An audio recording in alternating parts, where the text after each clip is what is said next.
Imaging systems are extremely important these days, but the quality and the capabilities can vary significantly. So could you tell us about Ubicept's concept and how this differs? Right, so Ubicept is a computer vision and image processing company. So we have a lot of history spinning out of University of Wisconsin and MIT in the processing of single-photon data. And the thing is that there's a new class of image sensors that we don't build ourselves, but these sensors capture each photon individually, and we process that into high-quality imagery and video footage in all environments. Now, how does this differ from a standard CMOS sensor, for example? That's an excellent question. So what these new sensors do differently is that they time tag each photon with very high time resolution, down to nanosecond. And the thing is that these sensors can capture photons arriving in a very, very short succession. And that means they capture all the information that the light contains. And that ends up being gigabytes, terabytes of data volume every second. And where Ubicept comes in, we don't build sensors ourselves, is crunching these high data volumes into, say, 30 frames per second output, extremely crisp videos. Now, how does this differ from, say, an event-based camera that I've also seen? Right, event-based cameras you can think of are similar in that sense that they only trigger on brightness variations.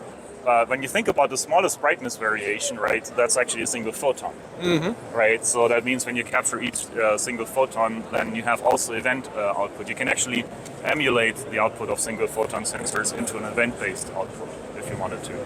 Okay, now we've been taking a look at some of the images that have been captured via conventional imaging systems, and with yours, they're significantly different. Can you tell us why? Right.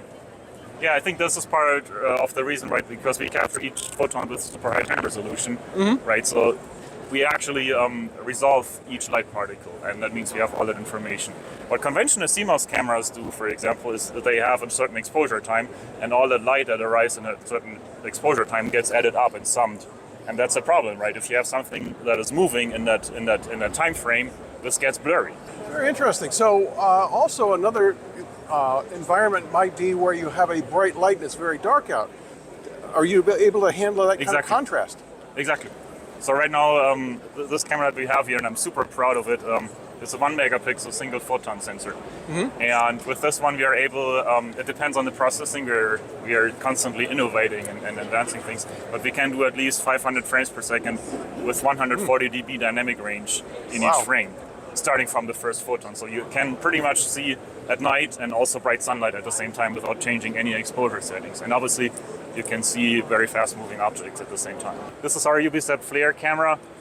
That stands for Flexible Light Acquisition and Representation Engine. And it has inside a 1 megapixel single photon avalanche diode, SPAD sensor for short, that captures all photons with extremely high time resolution. This one in particular generates more than 100 gigabits of data volume per second. This is why the flare camera we built around it ourselves is so big, because we want to capture all the data and provide best quality images to potential customers. The final product implementation will be much smaller. So you can actually see inside there's a sensor which is on the order of 16 by 16 millimeters. And that's more or less the only thing you need eventually. And you can have a smaller camera that reads out the data in a much more efficient way, much more targeted towards specific applications. That's the second step. The first step is now just to get that into the market and test different use cases. We have a great hardware partner that we're working with, but also there's other companies working on that as well. So we need to see where this lands eventually, but the sensor technology, single-photon avalanche diodes, they have been used for LIDAR actually.